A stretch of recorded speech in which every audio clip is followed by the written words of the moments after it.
and he's got a little round piece over there with a little bitty hammer, and he's pounding it out like so.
Welcome back to the channel, Grand Colombia, and welcome to another Coffee Time Live here in Armenia, Colombia. And today we got Dan back with his sharp hat. And I've got bad news headlines today. I've got 3 that are pretty negative. Somebody says, do you hide them? No, there just usually aren't any. But today there happened to be, for this week, there happened to be 3 pretty bad ones. And so I'll talk about it. Temperature is about 77 degrees. Feels pretty nice. Very nice. Probably get some rain today. I mean, we get rain every day. We got a high of 80 degrees. That's from around 1 to 3 o'clock. That's pretty typical. And a low of 63 degrees. The low is always at 6 o'clock in the morning. Don't know why, but that's how it always is.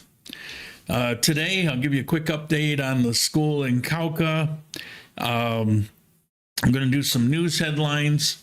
That'll probably run us to about 11:25. And then today, Dan is going to talk about Medellin, Barbosa, and Guatapé. See? So it'll be mostly him. I've been to Medellin. I haven't been to the other 2. So I don't know what I can contribute. Let's take a look at the chat here, Turtle.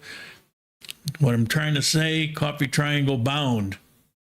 Juka, greetings from Finland. I've been reading more about Finland. I'm getting more and more impressed every week. But another contribution, thank you very much. And last week, after I timed out, after I was off, George, he sent a contribution. Thank you very much, George. They've been kind of dry for the last 4 or 5 months, probably because I had a lot of gaps and I was sick and there wasn't much going on. So to be expected. Hopefully the bags are supposed to come in this week and I can actually start selling coffee. And hopefully once I start selling coffee, I can kind of defray the costs, because I can't keep it up, especially since the peso is down to 41.88 as of this morning, from where it was last month. That's about a 200 and something peso drop, which to me is about $70. $75, somewhere in there a month. So it's not great. B. Nick, how you doing? Buen dia. Back at you. Rob, good morning. Fort Lauderdale, 94 days. 94 days. He started posting this thing up. I think it was like over 1,000. Yeah. It was crazy. Yeah, I said, why are you bothering? You just, well, now it makes a difference. Dr. Charles, back in New York City, temperature 35 now, was 90 in Monteria 2 days ago. Can't wait till you retire. Are you going to retire there? I mean, cool town, never been. Rob sent me a ton of pictures, video clips, things like that, walking all over the place and looked pretty cool. Not cool. Looked pretty neat. Definitely not cool. Looked pretty hot. I just don't like hot. Pueblo 22, good morning all. How you doing? And YouTube is drying up, fortunately, and Rumble is growing. But Ben Lake, good morning from your south. Yeah, he's in the building next door. I mean, I guess it is south. All right. So the school in Cauca. I'm trying to raise funds for building materials. A couple weeks ago, I went over their building supply list and all of that.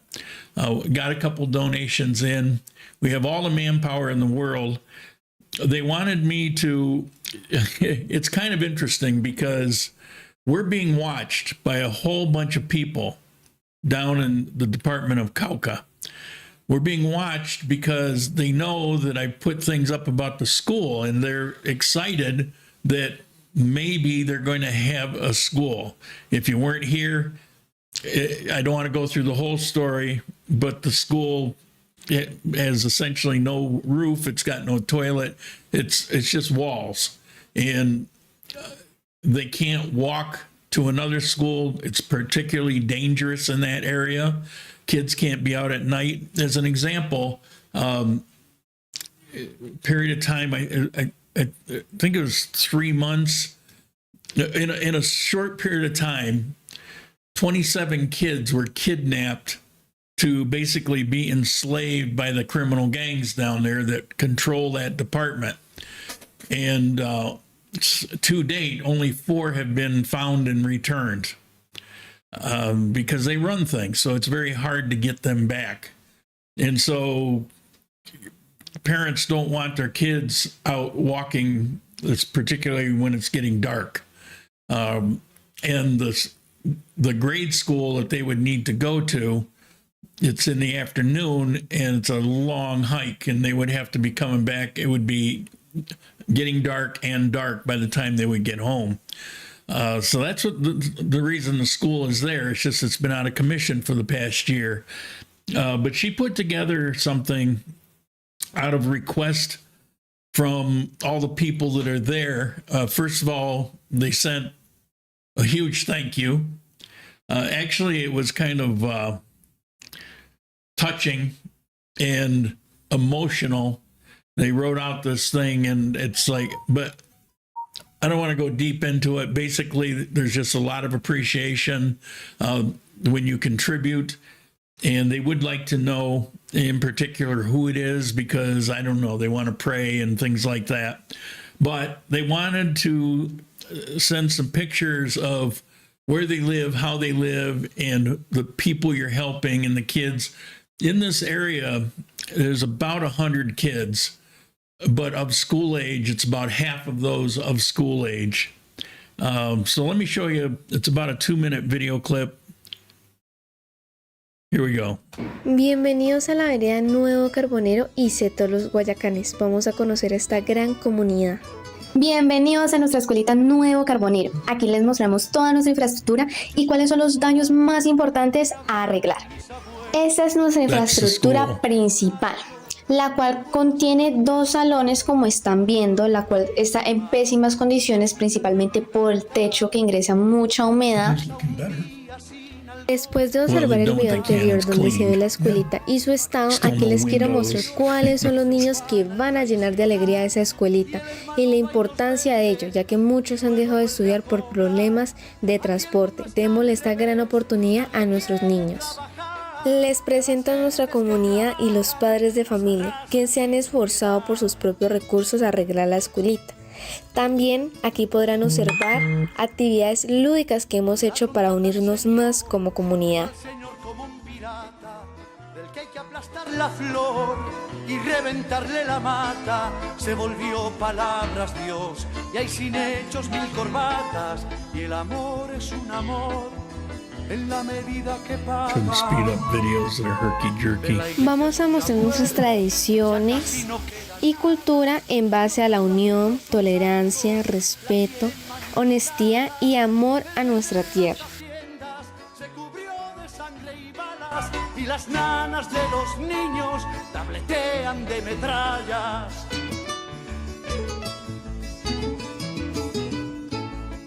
Somos una vía terciaria y aún así se ve muy deteriorada nuestra carretera por la cual transitamos y también transitan nuestros niños, como pueden estar observando.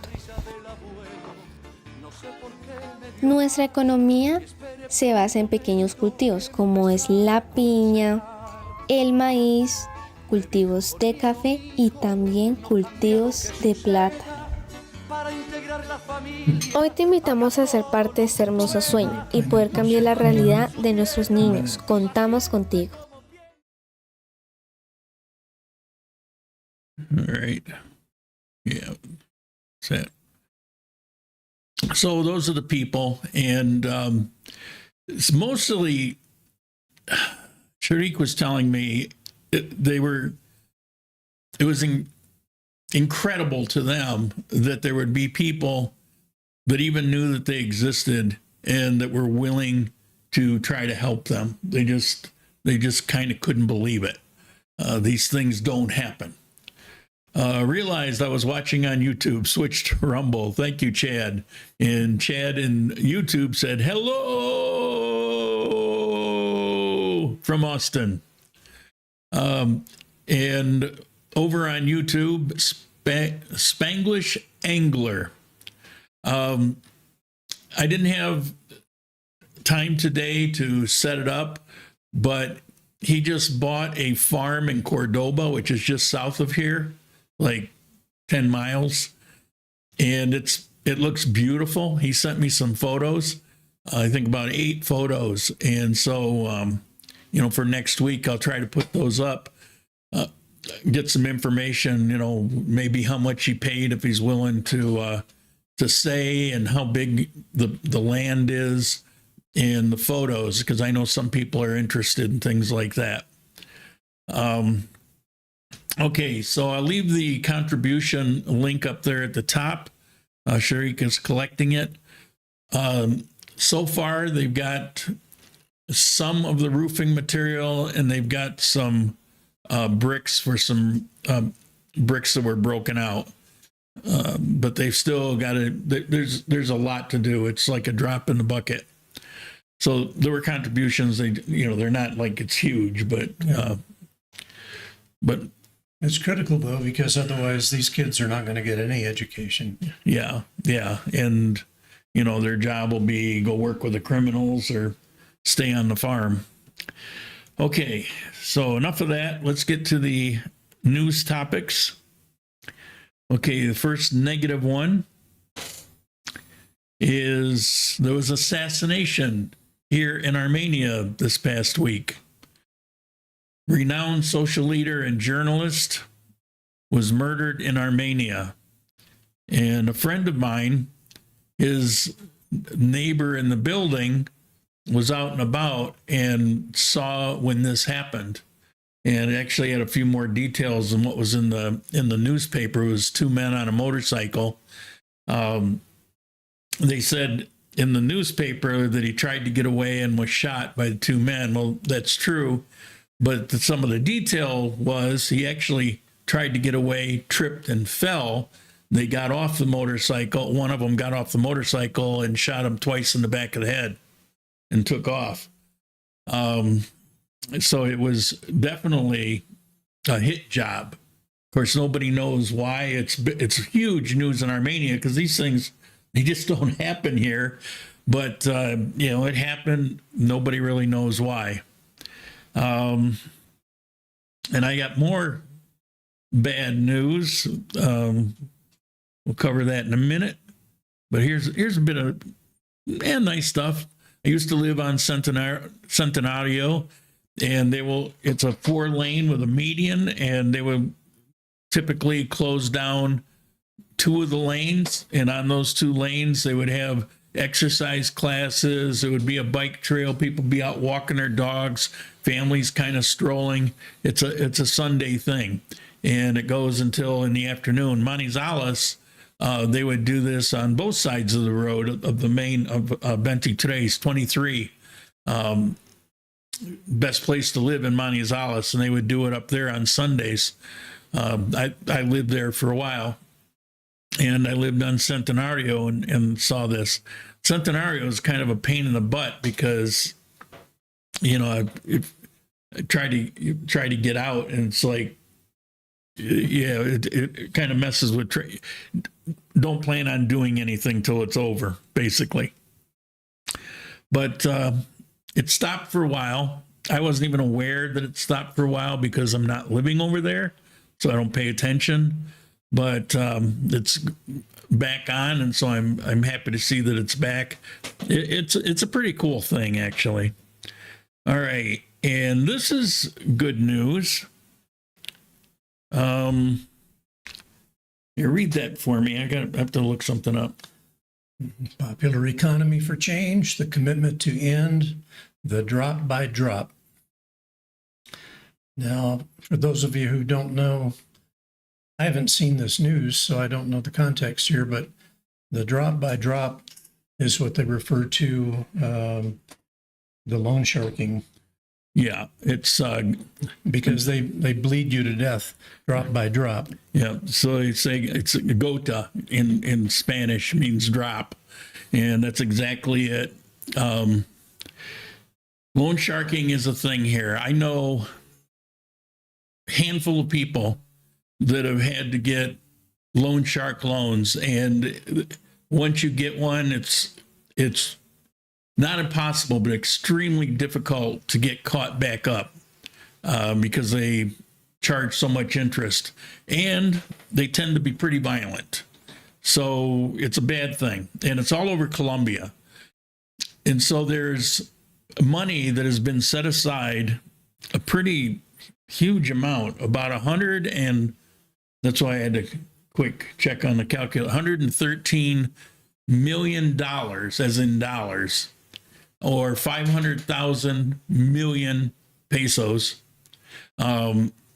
to set up for personal loans. They're small amounts, maybe 200,000 or something, but to set up as personal loans for people that are basically living in poverty, and they'll be at regular rates. Plus, for anybody who pays back on time, then they can actually expand it into regular loan programs available, become a normal citizen with a credit rating kind of thing, and get favored terms.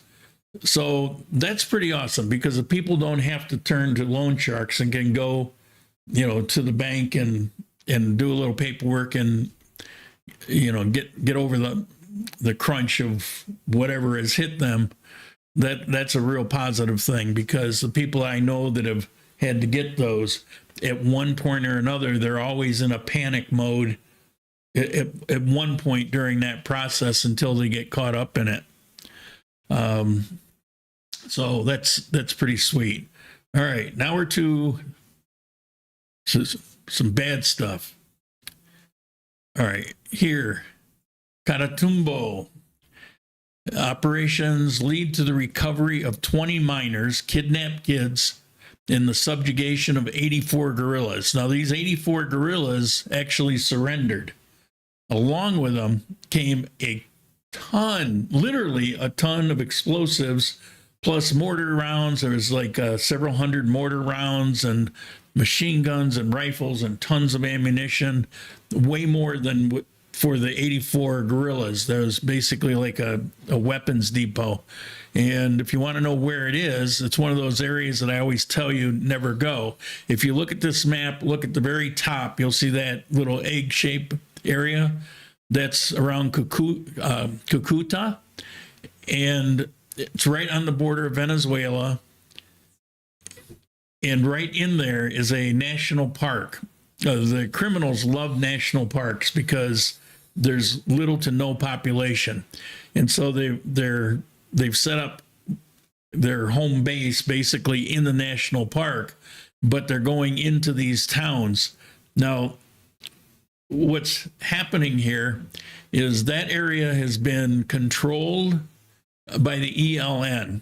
It's a relatively small area, but the ELN has controlled it.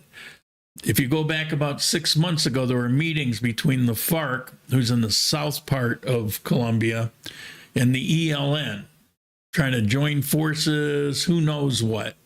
No word on what they were actually talking about. You could just speculate, but there were talks. Well, the armed conflict that has just flared up there in that area is the FARC had moved into the ELN's territory and is trying to take it over.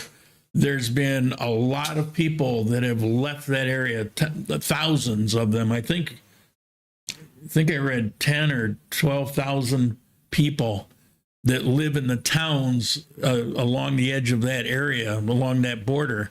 They've actually fled the area. Of course, Colombians, they got huge families and they can go off to other towns until this gets settled down. But but there's daily gunfire from what I understand. Yeah.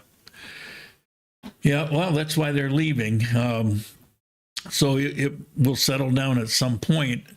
My not so favorite person in Colombia is really the root cause, because the FARC have been reconstituting themselves, and feeling their oats because they got a friend in high places. Which leads me to the next and last bad story. There's been a warning from the government of risks due to confrontation between dissident groups. These are two different groups, Mordisco and Calarca, not the town Calarca, but part of his name. They come up with these names that, like Jimmy the Greek, things like that in Spanish. So Mordisco, what is that? Choose something. Bites, chews. But these two groups, they might both be FARC, but there's all kinds of factions within it. We'll call them FARC, and they reconstitute themselves, and they put the armband on and, parade themselves around like that. But in truth, they're just criminal organization. That's all it is. And they put uniforms on because people in Colombia love authority, and the uniform shows authority. But let me show you what's going on with them. Bring this map back up. If you look at that huge circle down at the bottom, those are basically national parks. There's very few people that live there, but it's on the border of Peru and Ecuador. And so, they want control in that area. Now they're pretty spread out, but they're fighting over that. A couple other key things. If you look to the left of that circle and up a little bit, that's Cauca. Cauca is the most Populated. the most populated, but the most seeded, the most controlled. That entire department of Cauca is under the control of these armed groups and have been. They are the government. Not officially, but the government doesn't even go in there. At least with the guy that we got now, he just doesn't want to go in there. And the armed groups are just armed groups, or they'll call themselves the FARC, or the indigenous tribe that's in there. The news portrays the indigenous tribe as the middlemen, as the between the people, the government, and the armed groups, as though they're in the middle and like they're Switzerland. But the reality on the ground is they actually make all the decisions for everybody there. They're in control. So you have that. And then if you look at the little tiny circle, that's Nieva, which is not that far from here. But there's a little area that's very dangerous of a group of, they don't have a particular name, but there's a group of criminals, and they kind of control this little area, and it's you just don't want to go there. So these are places. Well, Cauca is actually a beautiful department. It would be a place you'd want to go. But all the rest of these, where they're places you'd never really go anyway, but they're there, they exist. I don't hide anything, and so there you go. And let's see, I had some issues here. What is it? Among the problems highlighted in the alert, the warning, is forced recruitment of minors, especially indigenous people, confinement and difficulties in accessing food and basic services. Yeah, you get locked in your house. Sharik was, her and her mother and sister were locked in their house for over a week. If you go out of your house, it's fair game to shoot you. And there was no stores open or anything. They ran out of food. They sat there for 3 or 4 days without any food. This was just last year. Forced displacement, that's kind of going, well, there's also voluntary that's going on at the border. Part of forced displacement is what happened to Sharik's uncle, where they came in and said, sign over the farm, and he didn't, and they murdered him right in front of her mother. So that's kind of forced displacement. Threats and murders against social and community leaders. Contamination by anti-personnel mines, unexploded ordnance, and improvised explosive devices. That happened in a small town not even a mile away from where she lives, in a school. They put an improvised explosive and it went off and killed 7 kids. And yeah, it's a rough area. Obstacles to humane and dignified management of corpses. That sounds pretty gross because it is. People will get shot and they'll just lay there for days or weeks. So I've said it many, many times before. There's areas in Colombia you don't want to go to. And people will say, yeah, well, that, Colombia, this and that and the other thing. That's true. There are these issues in Colombia, but then I've been to many, many countries, and there are Japan, probably my favorite country. Loved it there. I lived there for 3 years. Absolutely loved it. But the Yakuza is a real thing, and you don't ever want to cross paths with Yakuza or get on their radar because they have more control than the police. They have more authority than the police. People fear the hell out of them because they're ruthless, and they're throughout Japan. You can't, it's almost an impossibility to uproot them.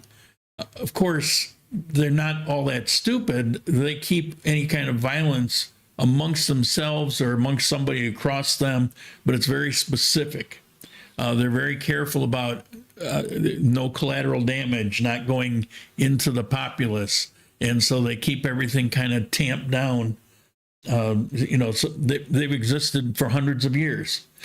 In the U.S., there's areas that some inner cities you absolutely don't want to go into. You don't belong there. You'll never be seen again. Yeah, people talk to me about violence in Colombia. I was asking them, have they ever been to the south side of Chicago or visited Baltimore? Yeah, so and I'm not making excuses because, I just painted the picture of some of the reality. But they are in particular areas. And the thing is, know where they are and don't go there. It's really that simple. Okay, that's it for my news items. I hope it wasn't too depressing. Sebastian, how you doing? It looks like your building's almost ready. The one we've been watching going up outside. Oh, speaking of, before we get you started, outside. Forgot to look outside. Here we go. Let's take a look at the sky. Whoop. Look at that. Blue sky, clouds. Nice. Puffy clouds. And I think we could see that building. Been watching it get built forever. Come on. Here we go. There we go. That's my balcony, and you can see little pinwheel things, and I've got a little garden there now that Sharik made. But that building with the green on the bottom and the white, that's almost ready to open. We started watching that. It was about halfway up. Regular viewers probably remember, although it was just in short clips. Robert, not depressing. It's the truth. Yeah. It's you hope next election, the current regime will not be in office. He's in office because it was basically literally a stolen election. They know it. There's proof of it. His son was buying votes. It's all known. But nothing, they didn't, they weren't going to overturn it. I don't know why, but they didn't. But next time around, that won't be able to happen. And he doesn't represent the beliefs of the majority of Colombia. So Colombia will go back to a more conservative position. and a lot of this stuff will get cleared up. It had really been beaten back to the point where these people were almost non-existent, and they wouldn't call themselves, FARC or ELN, because that would put a spotlight on them. So they just kind of faded back into the woodwork. But they, constituting themselves, dust off the old flags and the old uniforms. When one of them gets elected president, they get a lot of confidence. Yeah, yeah.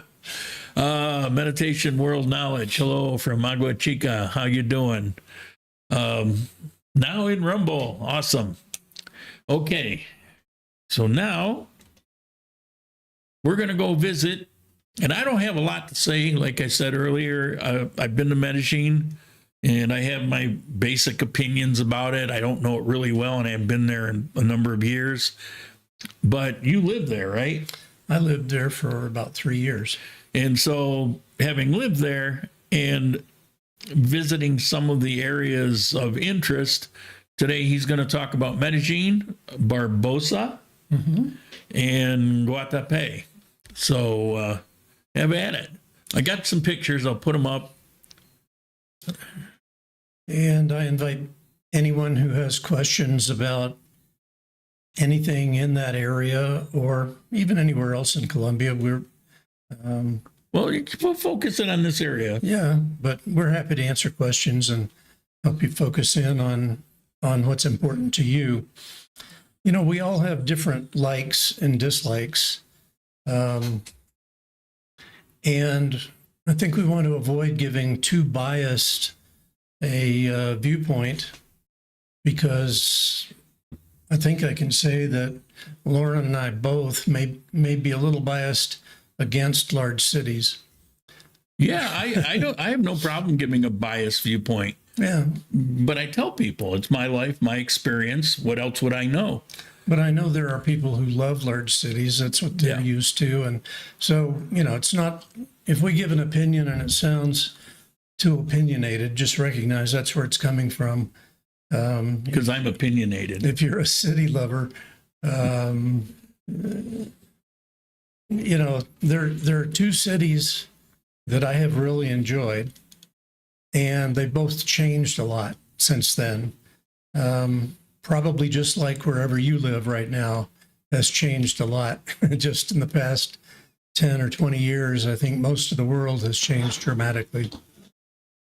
So I lived in Medellin for 3 years prior to the 2 weeks to flatten the curve. And I have to say that it's become a very different place since that time.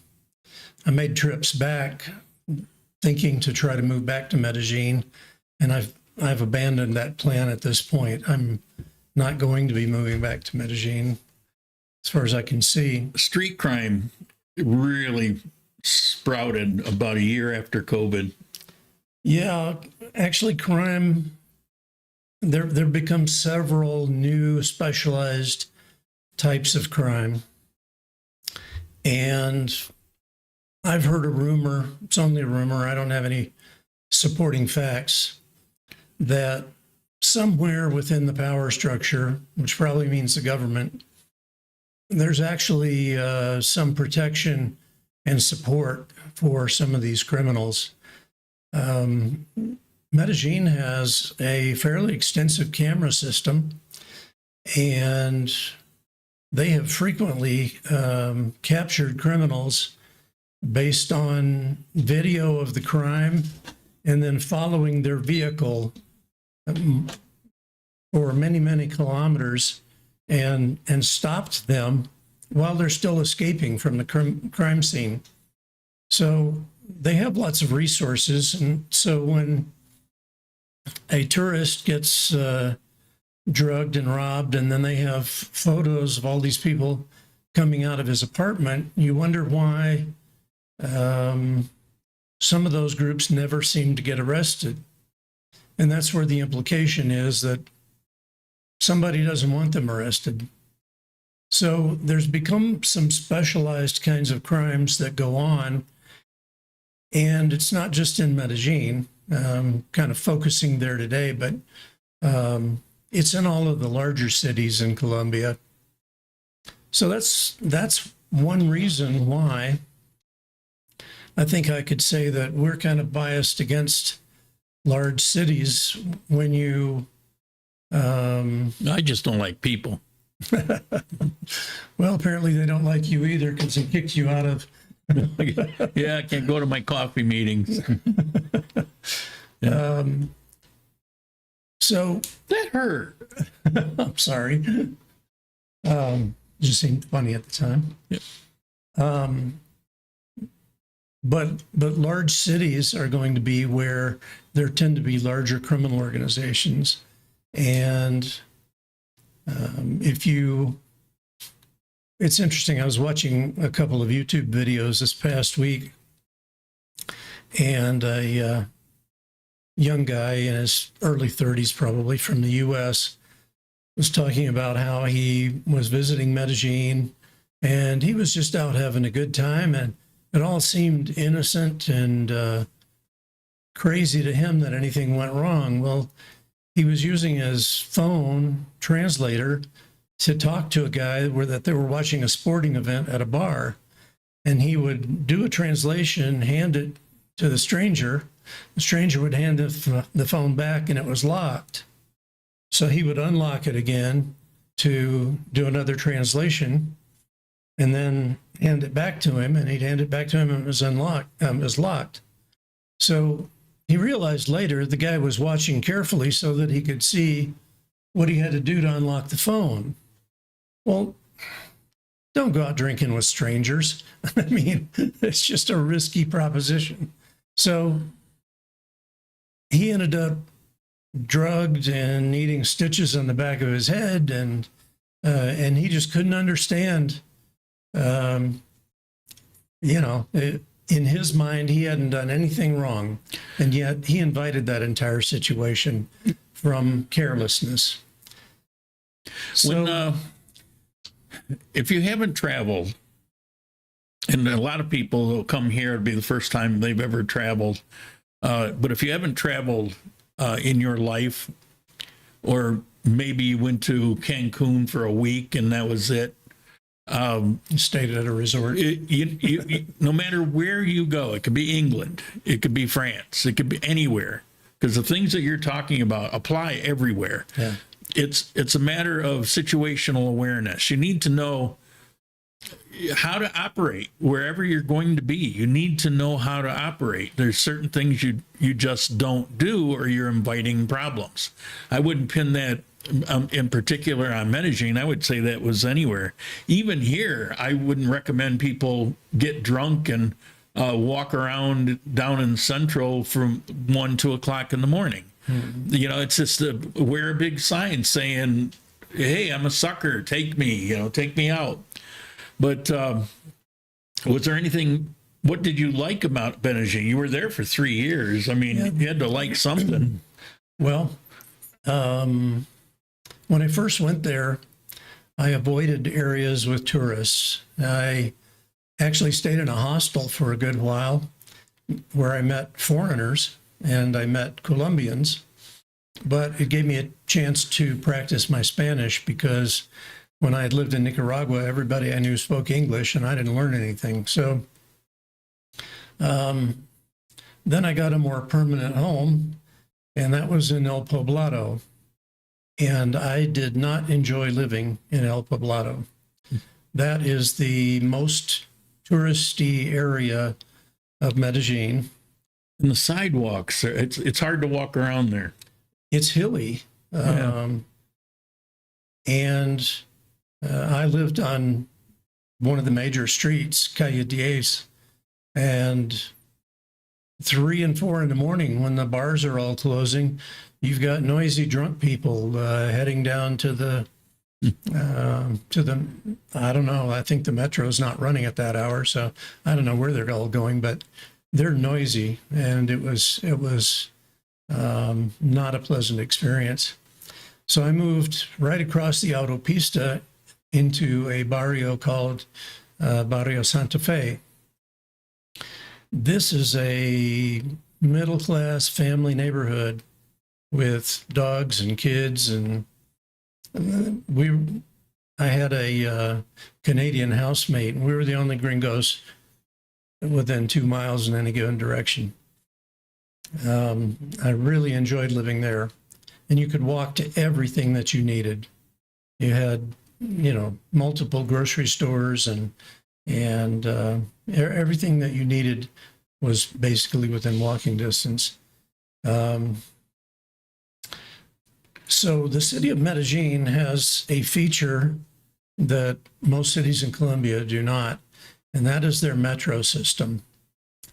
Now, the metro, you can get on for one low fee, and I don't know, I'm sure it's changed since I was last there, but it's probably still, somebody is watching, I'm sure, who's either living in Medellin or has been there. You could tell us what the fare is now for the metro, but it's probably less than $1, less than a US dollar. And once you get on, you can ride that. As long as you don't exit the metro system, you can ride anywhere, and that includes cable cars. I think I have a photo. Teleferica. Yes. Oh, okay. The gondolas. Yeah. So you can really see a lot of the city of Medellin riding the metro system. Now, I recommend not doing it during rush hours where people might be trying to go to and from work, because the last time I was there and riding it just after 5 o'clock, I think I got off 2 stations too late, because that's how long it took me to wiggle through the people. We're packed in like sardines.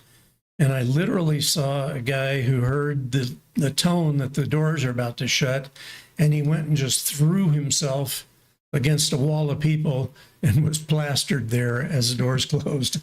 I mean, it's absolutely ridiculous. So it's very overcrowded at this point. Becomes a little less of an attraction from my point of view. But big cities, for me, that's one of the downsides, is just too many people. yeah, Medellin completely transformed since the pandemic. It's from Chad. Yeah. And number one rule in Colombia is to move like a Colombian. It's, yeah. Take That's your true. cues from people around you. Hello, Lauren. Nice to see you both in your fancy hats. Thank you very much. Do you really mean you kicked out of a coffee meeting, or not really as it sounds? Just curious. No, it's exactly as it sounds. I got asked to not attend any coffee meetings. I could still go, but it's fine. Disregarding the crime and noise inherent in a large city, how would you rate Medellin as a place to retire? In particular, the areas of Lorales and Envigado. Well, Envigado used to be this awesome traditional neighborhood. It still kind of is, but it's become more upscale, more expensive.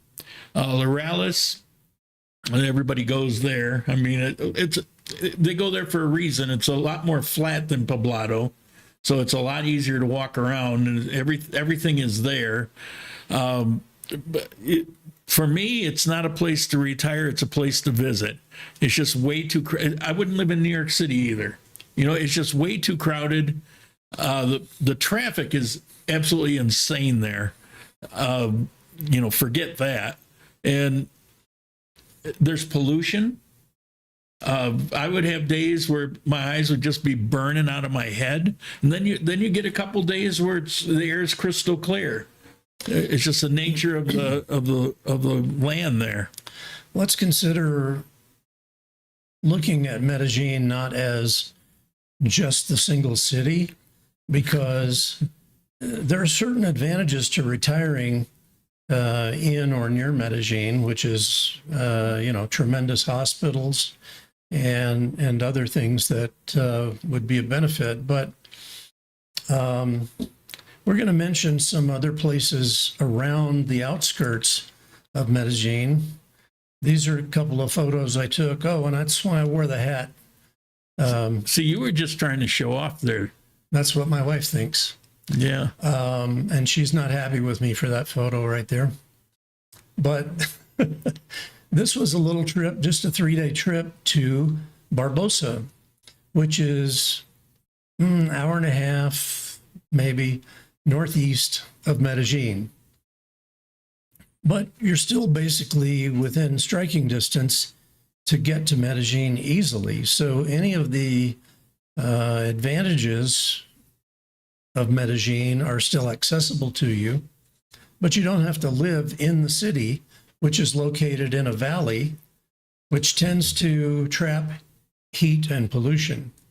So Lauren's right in that regard. There are, it never bothered me because I hire my driving done. I didn't get a car in Medellin. And I don't know, the pollution was never so horrible that it gave me a tightness in my chest. Now, I have been in cities where that does happen. But those are complaints that people have about Medellin. But there are a number of little communities, small pueblos around Medellin that would give you access to the advantages of the city, but still put you out where it's quieter, calmer, less pollution, and generally going to be just a few degrees cooler because since Medellin is in the bottom of the valley, once you go up the mountainsides, it gets a little bit cooler. And so places like You get away from the pollution. yeah, places like Barbosa, even closer in, just north of Medellin, is Girardota, and I have some friends who live there. It's almost like Medellin metro area as far as I'm concerned. Used to be a little pueblo out in the country, but they've got Isn't Rio Negro right there? Rio Negro is, Like pretty close? yeah, it's more east. It's up That's become a very popular area. the airport is actually located in Rio Negro. It is not in Medellin. It's outside the city, and it's a little higher altitude. It's cooler. It's quieter, and Rio Negro would be a place to look at. It's a little more upscale than some of the areas in Medellin, but for most people from Europe or North America, it's going to still seem quite affordable. There's a pueblo called La Ceja, which means the eyebrow. And again, La Ceja, probably a little bit cooler, might be worth investigating. So all of these places are ones that you might want to consider as opposed to being in Medellin itself. Envigado and Laureles are going to be more expensive than Barrio Santa Fe, where I used to live. But see, there are no tourists in Barrio Santa Fe. That's Colombia. on La 70th Street in Laureles, you're going to see lots of foreigners there too. But that's traditionally been the area where people in Medellin go to party, more so than El Poblado. So the most I can tell you about Barbosa, La Ceja, or Rio Negro is get out and look at them and see what suits you best. You may decide you'd rather live in one of these smaller communities as opposed to living right in Medellin. Medellin has millions of people, and they're all right there settled into that valley. So it gets a little close sometimes. What I like about Medellin that I've seen on YouTube is the amount of trees and foliage. It's pretty common, actually. I've yet to see another Colombian city with nearly as much foliage seemingly everywhere. Well, then you got to get out and around because it's very, very common. last week I was talking about Cali a little bit, and I was talking about this particular barrio, and I can't remember the name of it, but it's along the river south of the terminal, and it's a huge area, and it's like a forest. Yeah. The city is merged with the forest. Now, everybody knows I don't like Cali, but I have to admit that's a beautiful area. It reminds me of like Northeast, around Boston. It's so much foliage here in Armenia. I mean, everywhere you've got these bamboo forests all over the place. In the south, you probably live next to one of the forests down there. We got one on either side of us. Yeah, which helps keep the temperature a little bit better. Mm-hmm. So, and that's a thing in Colombia. They love their trees. But I hear you.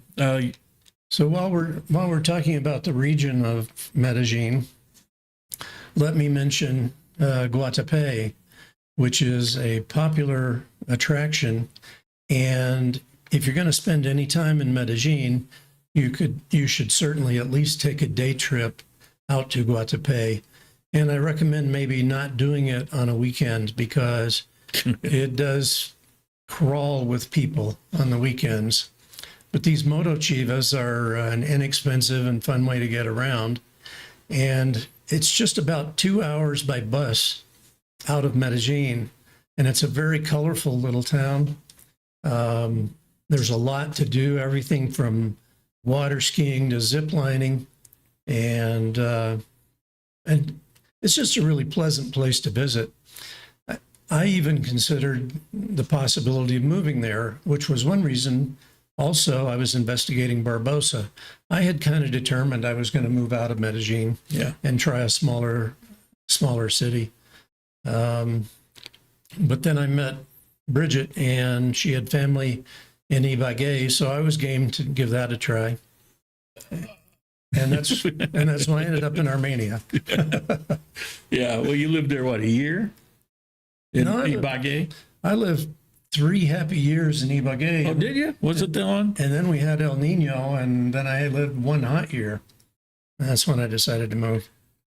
Yeah, it's a very strange city because you would think up in the mountains, the location, that it would be cooler than here. Mm-hmm.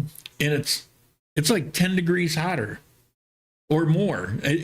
Every time I've ever gone, it was miserable in the afternoon. It'd be so hot. Now, if you're in the south part, nestled up to that mountain there, it's considerably cooler. Yeah, more toward the west. Yeah, but the city itself is just horrible. My opinion. Anyway, if you have any questions, ask now because we've only got a few minutes left. So feel free. Some guidance on this would be good. We want to talk about different cities going forward, but I don't know what you're interested in. I know people are interested in cities because I get asked, but if there's anything in particular that we can talk about, maybe 15, 20 minutes. Excluding Bogota and Medellin, what standard of living can a person realize with $2,500 a month in income, assuming the peso doesn't fall much below 4,000?